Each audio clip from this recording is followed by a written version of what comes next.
Hello, everyone. I'm Ivo Daalder, President of the Chicago Council on Global Affairs, and welcome this morning to a really important discussion. Thanks to everyone for joining us via YouTube or wherever you are in the world. We're glad to have you with us here to have a conversation about the emerging geopolitical order, given what is happening in the world.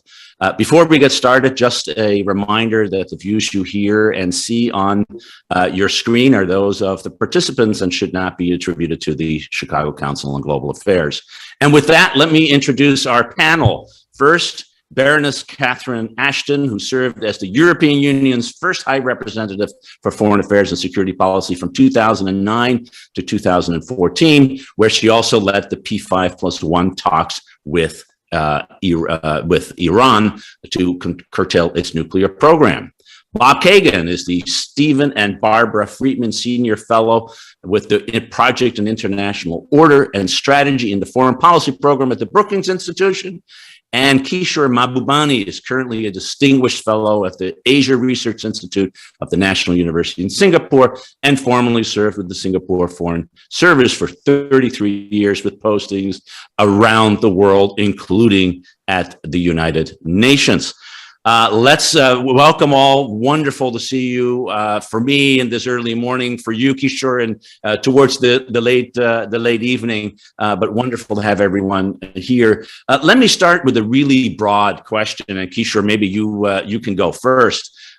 What, if anything, has the invasion of Ukraine by Russia changed when it comes to the global world order? Well, for a start, let me emphasize that most of the world has condemned Russia's invasion of Ukraine. It's illegal.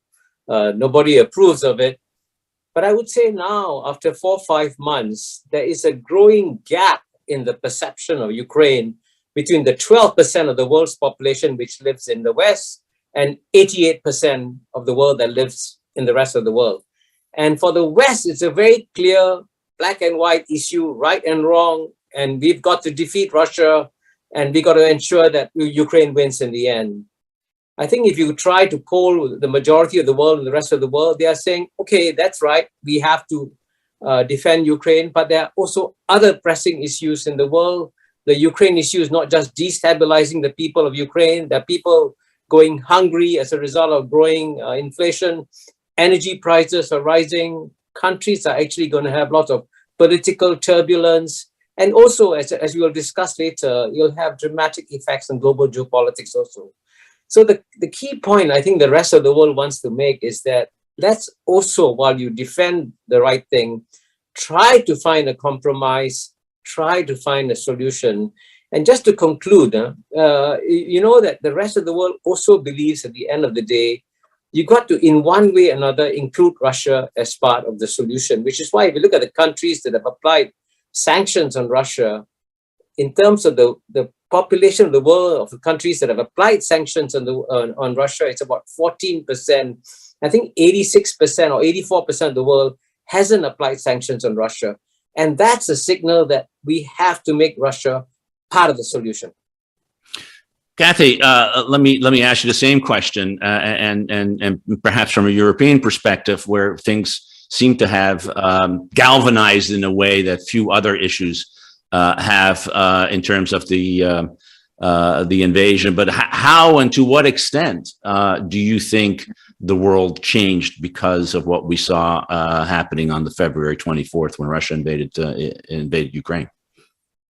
Ivo, you remember from your time in Brussels that there is often a sense that Europe does not stick together when it comes to issues that affect it, particularly on its borders. And this has been an issue where people really have come together, where the European Union in particular, and countries like my own, who are not part of that anymore, have tried to act as one to put the kind of pressure on Russia that sanctions offers, not as an end, but a means to an end, which is to try and persuade Russia to change its action, to change course, if you like. It's extremely challenging for Europeans to think that once again we have war in Europe. This is something that we thought we'd sort of banished, and that the moves that have been made over these decades to try and engage Russia, economically particularly, politically too, to work with them. And I speak as the person, as Ivo said, who led the P5+1 discussions for a number of years, where Russia was a partner along with China, the US, France, Germany, and Britain as the P5, the permanent membership, working for the first and only time in collaboration with each other. So in answer to the question, how's the world changed? Well, we have war in Europe. Secondly, we have a challenge of holding everyone together to try and find an end to that war, and as quickly as possible for the sake of the people of Ukraine, but in a way that works for the people of Ukraine. It is really important. We do not abandon them. We do not make them feel that we're not constantly trying to work in their interests. And also the multilateral frameworks that we've relied on has kind of been thrown up in the air. And there are big challenges. Either we take the view that Russia has to leave everything because its behavior is so exceptionally bad, or we have to look at how do we now re-engage, re-engineer that multilateral framework such that we don't end up with what I fear, which is separate multilateral frameworks, which play into the point that has been made, where it's Europe and the transatlantic relationship and a large part of the world moving in a different direction. Bob, let me come to you. You take a historical perspective on these kinds of things, but you also take a policy perspective. How do you think, and to what extent, the world has changed because of the invasion? Well, first of all, I was listening to Kishore's population statistics, and I just thought it's not entirely fair when you add the population of China and India together. That I'm sure that makes a big percentage of this percentage that is not eager to choose necessarily the Western side against Russia. But I think what you identified is certainly the case that, as always, every country is concerned about their own interests. There's very little charity in the world. Most people want to know what are they getting out of it, and in this case, as you point out, many countries are simply feeling negative effects. There's nothing positive in it for them. But the thing that I must say I'm most struck by is that while it may be the case that many countries, for instance, in Asia, are not particularly concerned with Ukraine or how that war ends, their immediate response, of course, was to become panicky about the prospect of what China might do in these circumstances. And to some extent, some of the solidarity that we have seen out of Asia, particularly like Japan, just to name one, is not so much because of their special concern for Ukraine, but because of their general concern that we may be entering a period where great powers, and in their case, particularly China, may be sort of breaking out of the sort of peaceful, relatively stable liberal system and are challenging and may challenge it in the way Russia did. In answer to the question, Ivo, as a historian, I have to say, the world to me looks like it's returning to normal. We wonder, if you look at the great sweep of history, the period in which there has not been war in Europe, for instance, may turn out to be the exception rather than the rule.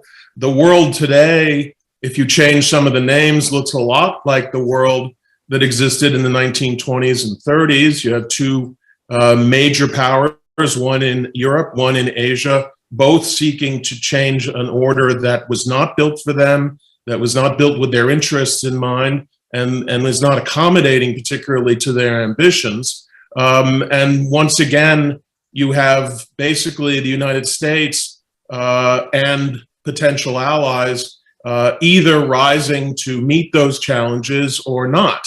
And so to me, the whole situation looks rather familiar, obviously with different types of regimes and different names on the countries, but in a fundamental geopolitical sense, it's a pretty familiar scene for us. And I'm afraid that what that means is many of the answers are going to be also familiar, and not, as Kathy says, not what we were hoping, not what we were looking forward to as particularly if you go back to the 1990s, when we really thought there was something called global convergence. There isn't global convergence. There is the same great power struggle that has always dominated international affairs. So a lot here to chew on, and I want to do that. And I just want to let our audience know that they too can join the conversation by asking a question. If you go to your web browser and type in ccga.live, you can either ask a question, or if you see a question you really want us to tackle, you can vote to have that lifted up to the top of the list. Kishore, I'm struck that both Kathy and Bob put a particular emphasis on the return to great power war. In Kathy's case, the return of war in Europe. In Bob's case, the great power war as either a return to a previous era or in some ways certainly a discontinuity from the last 50 to 75 years.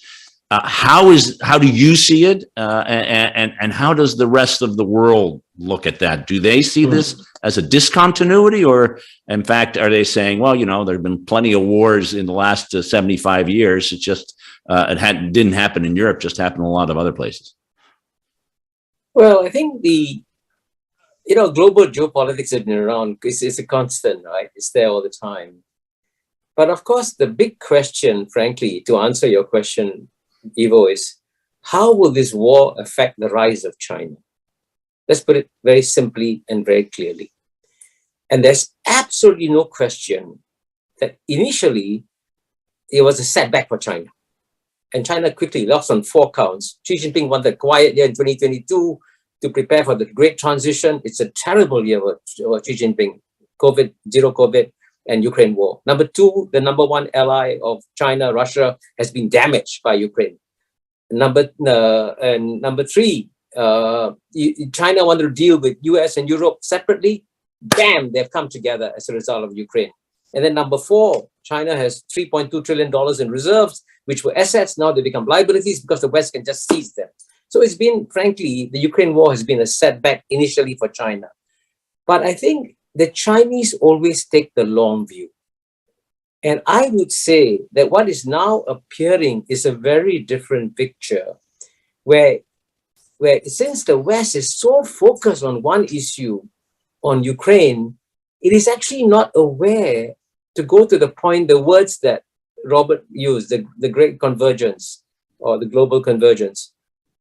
There is a new global convergence emerging. It is emerging around China. And if you want concrete evidence of that, just look at trade flows, okay? It's a massive shift that has happened. Let me give you one statistic so you understand. I'm actually now in Bangkok, the founding, the place, the city where ASEAN was founded in 1967. In the year 2000, US trade with ASEAN was $135 billion, and China's trade was only $40 billion, less than 1/3 of US in 2000. By 2020, US trade has gone up to over 300 billion, 2.5 times. But China's trade has grown from 40 billion to 800 billion. And I can tell you that this is changing the world in a fundamental way. So ASEAN, which used to have an economy, Robert mentioned Japan. ASEAN's economy was only 1/8. Japan was 8 times the size of ASEAN. Now, Japan is only 1.5 times the size of ASEAN. By 2030, ASEAN will become bigger. Now, why do I give you all this data? Because around the world, you see this happening. A new convergence is happening where more and more of the world is trading and integrating with China.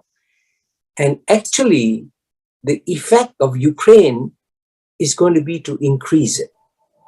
And therefore, the net result for this will be, frankly, 5-10 years from now, a plus for China.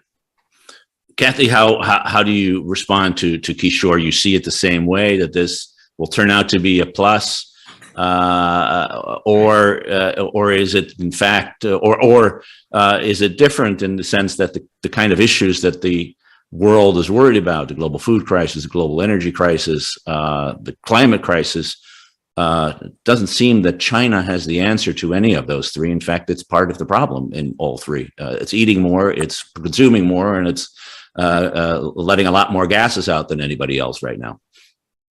You know, I still think we really haven't worked out, certainly in Europe, and I would say in the US too, exactly what it is that we're trying to do in our relationship with China. I talk quite a lot about economics meets politics, you know, that the whole set of issues around trade, which have been rightly raised as really significant. And I agree with everything that's been said, that actually China has moved forward through the One Belt, One Road, through the initiative to link countries up all over the world very successfully. And we have all stood back and said, wow, this could be a problem, but not come up with anything to rival it, or alternatively to look at something that could be quite different, but would have the effect of promoting our own economic objectives. So we've got the economic side of it, where we are dependent, if you like, a lot of the time on China for production of a lot of goods and so on. We saw the impact of the pandemic on all of that. And then the politics of it, where we kind of put that in a different basket and say, well, we've got a political problem here, instead of putting the two together and saying we need to have a strategic approach and a long-term approach, because China will think in longer term ways. It seems to me, without stereotyping China, that in my experience, that is exactly what they do. They are prepared to wait and to think longer term. But what I will say, from my own experiences, I don't think they like being linked to Russia in circumstances of an invasion of a different country. It's not, in my view, where China would wish to be. Yes, it has a strong partnership with Russia. I would say it's an expedient partnership too, on both sides. But I'm not convinced that this is precisely where they want to be. And personally, I would be trying to engage with China on looking for solutions around Ukraine in the way that we've done, as I said, on the P5+1, but also from everything we've learned over the years about trying to get the relationship with China into a different place than simply this being about an economic giant that grows and takes over while we sit back and look puzzled and complain about it. And I think we need some more sophisticated discussions, arguments, ways of approaching it, because otherwise we're going to find ourselves in a position where we've ended up both politically and economically. And with that, you get into militarily, we just end up in a situation that we really don't want to be in.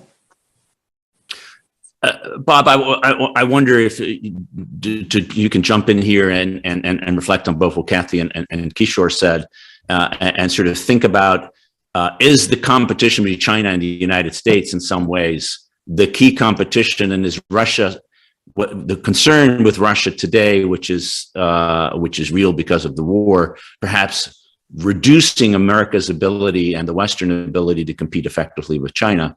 Or is this a country that can walk and chew gum at the same time? I don't want to make any judgments about the genius of American foreign policy, but I do think it's important, and I know that Kishore would agree with this. Obviously, geopolitics takes place on a number of different planes, and it's always a mistake to emphasize one at the exclusion of everything else. So yes, there is an economic and trade element to geopolitics, and China is obviously in a very strong position. And if I had my way, I would wish China nothing but the best in terms of their economic growth and expansion. I don't fear economic growth from another nation. I'm perfectly willing to let the United States and other countries compete as long as the competition takes place on a fairly even platform. If all I had to worry about was the growth of the Chinese economy, I would be a much calmer person. But of course, there is also a military dimension to geopolitics. And in that respect, I think China has a problem, and they continue to have a big problem, which is that they're surrounded by relatively substantial nations that fear them. India, Japan, Korea, Australia, etc., all of whom have decent, if not very strong, security relationships with the United States, and who turn to the United States at the first sign of any fear of any possible. When China moves its pinky, they come running to the United States to make sure that we're still there. And I mean, in the near term, certainly, this has been a strategic blow to China, because look what's happening already in Asia. The United States sent a ship through the Taiwan Strait for the first time in 2 years. There is much more activity among the Quad nations. There's a huge naval exercise occurring right now.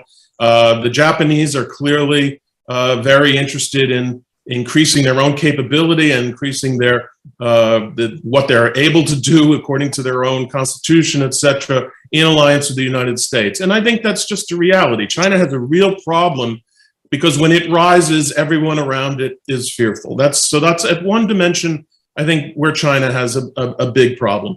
The other is another sphere of international competition is ideology. And I think that the Chinese know in their hearts, in a way, that they're not in a good place ideologically.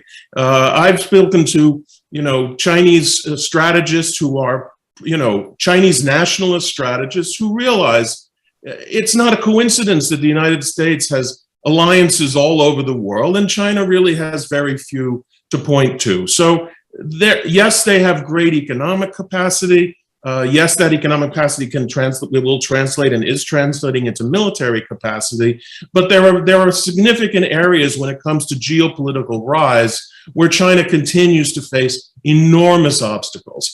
And I think that the task of the United States and China's neighbors and the West is to steer China as much as possible toward that most productive element of Chinese strength, which is the economy, and to discourage the use of force in the region. If we could successfully do that, I think we could have a long-term, competitive, but nevertheless relatively stable relationship with China.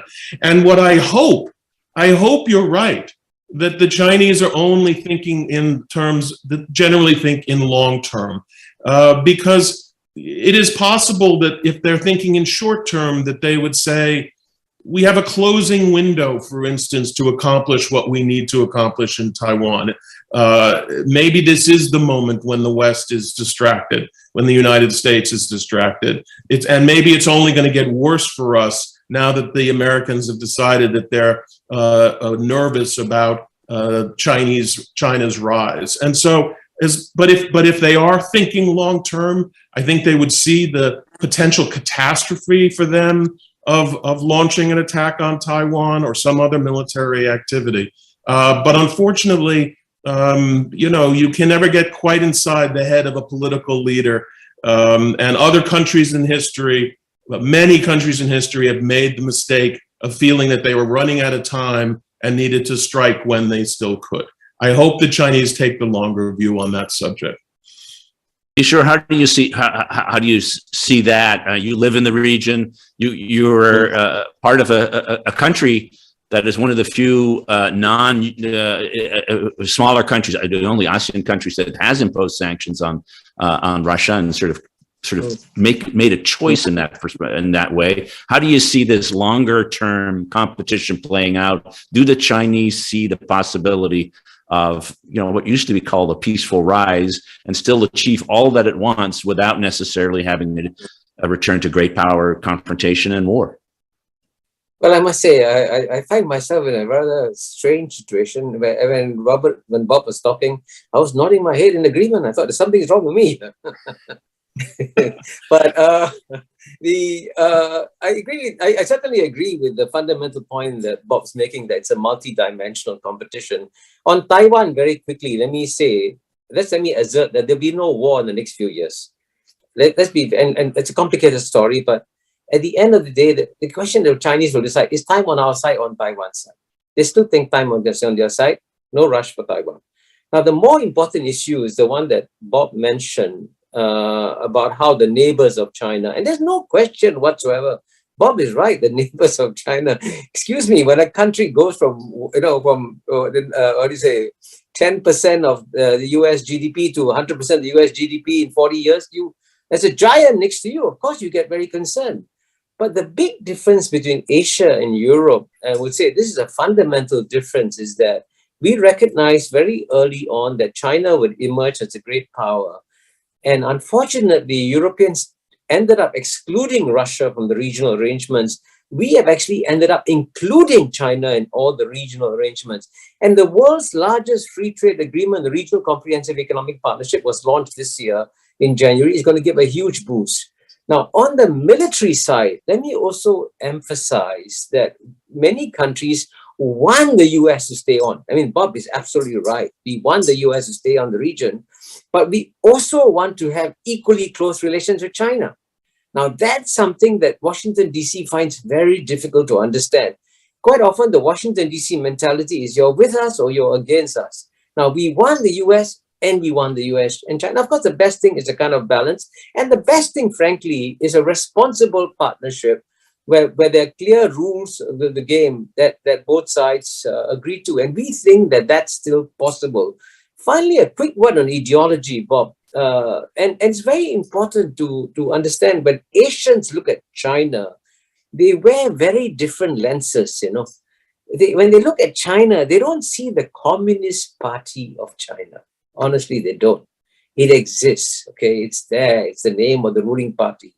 What they see is the resurgence of an old civilization that they have dealt with, you know, for 1,000 years or at least or more. And, you know, I'm in Thailand. Gosh, how many times have the Thais gone and had interactions with the Chinese emperor? That's several hundred years ago. And say, okay, this is back now. Now we have to deal with a powerful China. But we have dealt with a powerful China before. And we have found ways of adjusting with it in a win-win arrangement. And that's what's happening in the region. And even Japan, Bob, you'll be very, very surprised. You know, I'm sure you looked at Ezra Vogel's book. Ezra Vogel makes the point that out of the China and Japan have the longest recorded history of any two countries, 1,500 years. And for most of the 1,500 years, they lived in peace. And so the China and Japan will find a way of living in peace again. So what's going to happen is that in a very Asian way, which is very hard to explain, there'll be adjustments. And then you guess what? There's peace. And at the end of the day, all we want is peace. Well, I think we can all agree on that for sure. The question is, how do you get to that point? And Kathy, I'll bring you in. You made the important point that there is a lack of strategy and long-term vision. And I just wonder if you still were at your old perch, there is this opportunity, newfound in some ways, in the post invasion era in which Europe has found its voice, at least vis-a-vis Russia. And the question, naturally emerges, can that voice come to the fore and provide a strategic vision for the world, for the competition with China, that perhaps can help promote what I think all of us want, which is an order that is, rests on great power politics, but in which war, the use of force, isn't necessarily resorted to as a means to settling disputes, but other ways are found, which of course is the avocation of the post-war European order. How would that come about? I think it's a really big question, and I think it begins with Europe deciding that it's going to do what I think it should be doing, which is playing a much stronger, deeper role in looking at global strategy. Europe still relies very heavily on the United States, still looks across the Atlantic, not just for the security support, but also in a sense for the political leadership, rather than thinking more clearly about its own geostrategic position and what it should be doing, as I describe it, in its own backyard. And looking, whether it's in the Western Balkans or it's looking at the countries, Arab nations around, or wherever we look, and especially when we look at Russia, we're still, in a sense, beholden to that thinking that says, first of all, we look across the Atlantic and see what America tells us is the right way to go. And it's not that I think there should be division or difference, but I do think there's always room for nuance. And if you are on the same piece of land, you take a different perspective, or should, than if you're much further away. I think what Kishore was saying, though, is important about looking to Asia and letting Asia reflect upon its long-term relationships that go on for centuries. And I think that's right. The only caveat I would say is, in my experience, and I'm sure people in the US have had this much more than I have, Asian nations looked to the West to help support them on China. So it wasn't just that the West was interested or that Europe was interested, but when I traveled around the region, countries, foreign ministers would say, we need your support to deal with or to help us to think about what we should do about China. They weren't saying, leave us alone, we have a long history, we can do this. They were saying the opposite. So I think there is a need to kind of even that up a bit in our thinking. I also think we can't equate Russia with China. Economically, it's completely different. Politically, I would argue they're completely different. And the sense of where Russia ought to be in a European context, as we look 20, 30, 50 years forward, is something that we need to be thinking about. Where China's good at thinking long is they're prepared to wait, but they've also got an idea of where they're going. Doesn't mean they won't take short-term action. It just means that there's a sort of philosophical sense of looking further ahead. Whereas European democracies have been trapped in the cycle of elections, 4 years, 5 years, and so on. It's quite hard to get a group of ministers together to think about what we might be doing in 25 years or 30 years in the context of where do we go with Russia right now? 145 million plus Russians. What's the relationship going to be like with them 20 years from now? And if we can't even begin to think about answering that question, then I think we have more challenges than ever, because that's what we need to be thinking about, as well as thinking about how to do and deal with the short-term consequences of what's happening here. So it is about Europe getting stronger, EU plus I would call it, because I'm keen that Britain is part of that conversation, as you would expect me to be. But I think even people who don't want to be part of the EU want Britain to be playing its role in NATO substantially, and in that context as part of Europe. But really, we do need to be thinking about what should we be doing as Europeans to strengthen our commitment to resolving the issues that lie on our own doorstep, in collaboration with our allies, but not just relying upon them. I'm going to go to the to questions in a second, but Bob, final question to you is the one that Kathy asked about Russia. I mean, and you think about the next 5, 10, 15, 20 years. We've talked a lot about Russia, talked a lot about China. We've talked a lot about Europe and the United States. Where does Russia fit? Do you see Russia as a declining power that is, and we're seeing sort of the last vestiges of that power, and it will become a more medium-sized power? How do we think about Russia at this particular time, quite apart from what's happening on the ground in Ukraine? How should we think about this country and its role geopolitically? I do want to answer that question, and I will answer that question first, but I do want to come back to something that Kishore said about Asia and continuity. So if I can. Yeah, no, absolutely. But, the answer on Russia right now is we don't know yet, in a way, because obviously they've demonstrated surprising, I'm sure, and no one was more surprised than Putin to discover the sort of incapacity of this enormous Russian military that he's built. However, he is showing a kind of determination and a willingness to continue pressing on and refuse to accept a defeat that shows you. I mean, these are also the Russians who defeated the Nazis. I mean, there is a great capacity to grind away in the most brutal fashion, of course, because that's partly what their weaponry permits, and also they don't really have they don't have too many inhibitions. Therefore, how does this end will determine what kind of role Russia is or is not going to play. If Russia is able to consolidate its position in eastern Ukraine only which is I think would be the case, only as a precursor to the next move in which they attempt to accomplish the original objective, which is the acquisition of all Ukraine. If they are able to accomplish that second objective, then to some extent they are back as a geopolitical player in Europe, regardless of declining power. Russia's been a declining power for 400 years. It doesn't necessarily mean that it's not capable of acting as a great power. And so I think how this war ends will say a great deal about what kind of power Russia is going to be. And I hope people understand that. It's not about making Russia part of the solution or making Russia not part of the solution.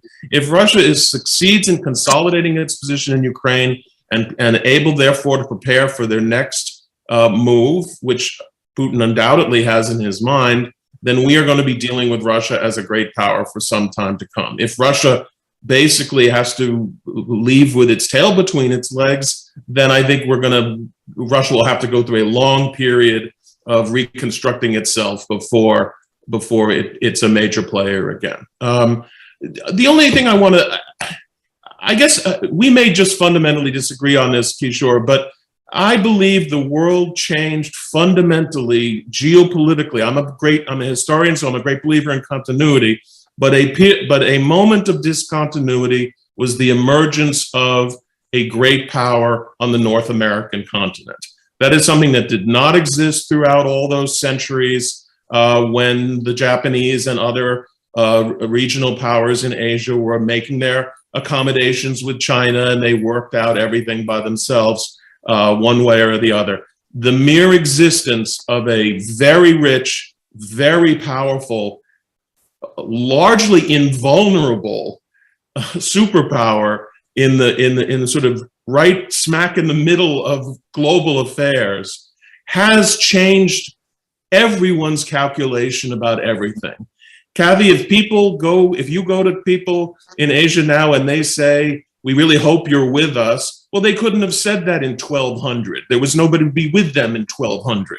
Now there is somebody to be with them. So as long as the United States remains a superpower, countries in Asia are always going to have the option to turn to that country as a way of dealing rather than accommodating necessarily everything that China wants. Now, do they want the best of all worlds? Yes. Do they want to get rich from Chinese trade and be protected by American security? Yes. Who wouldn't want that? That's the best situation of all. They don't have to be bullied by China, but they can get rich from China. So yes, that is what they want.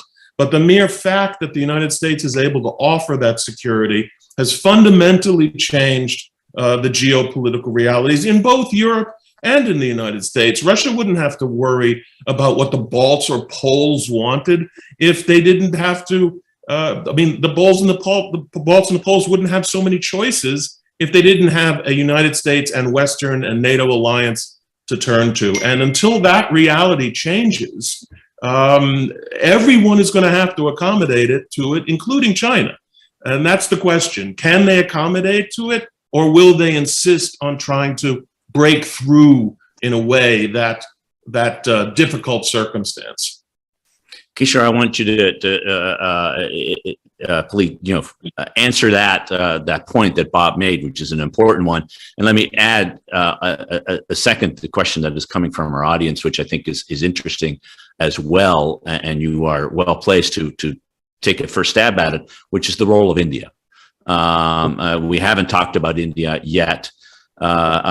Like many, I think I was struck by the fact that Prime Minister Modi went from a BRICS summit conference to Germany to join the G7 conference, and it was sort of a discontinuity in his mind. I don't know I hope he didn't mix up his talking points between the two meetings, but it shows that India is trying to play it on all sides, and yet it's a power over the next 20, 30, 40 years that can't be ignored.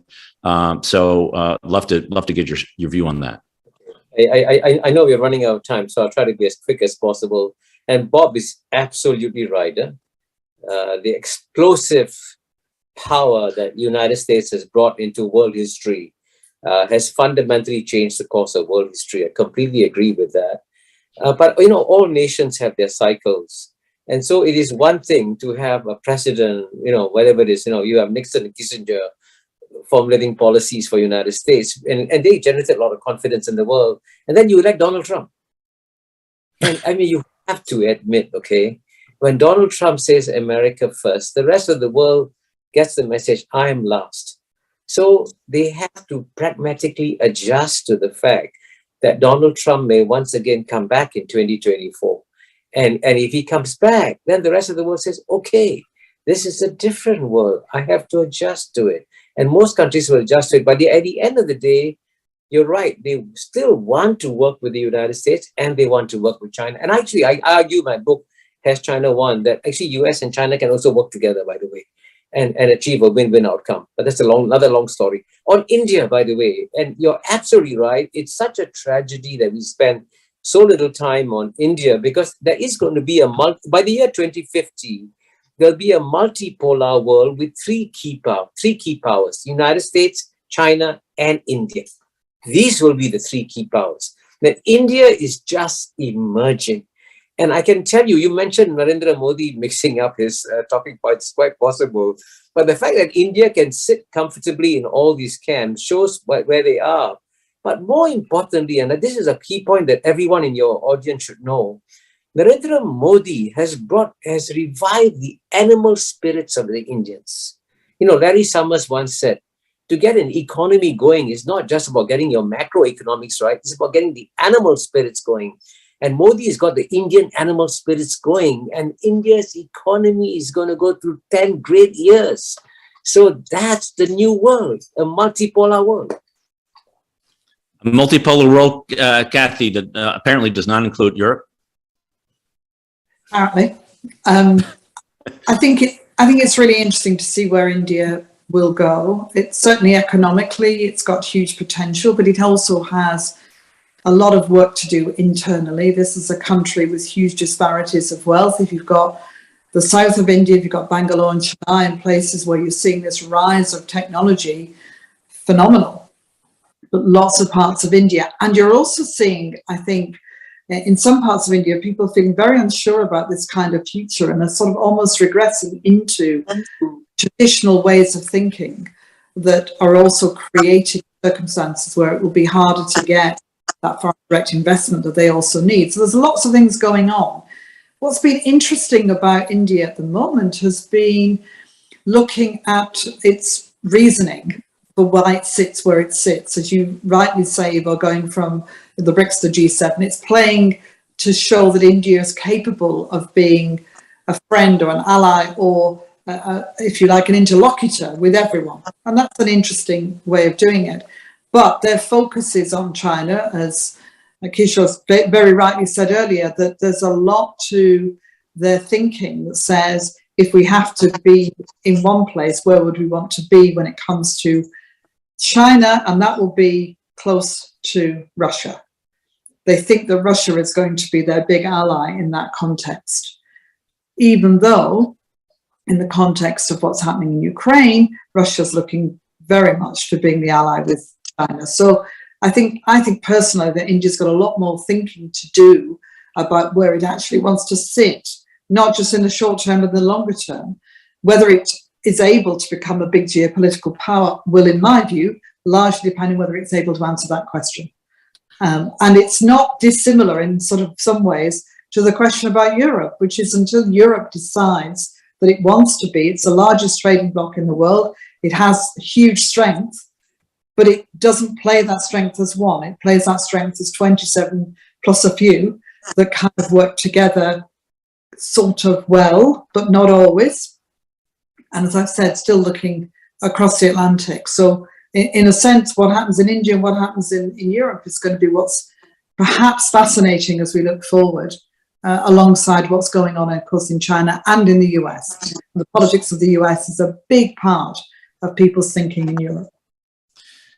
Bob, last word to you. I think both this last point about the politics of the U.S. that Kishore brought up is of course important to your point of the United States being that large dominant power.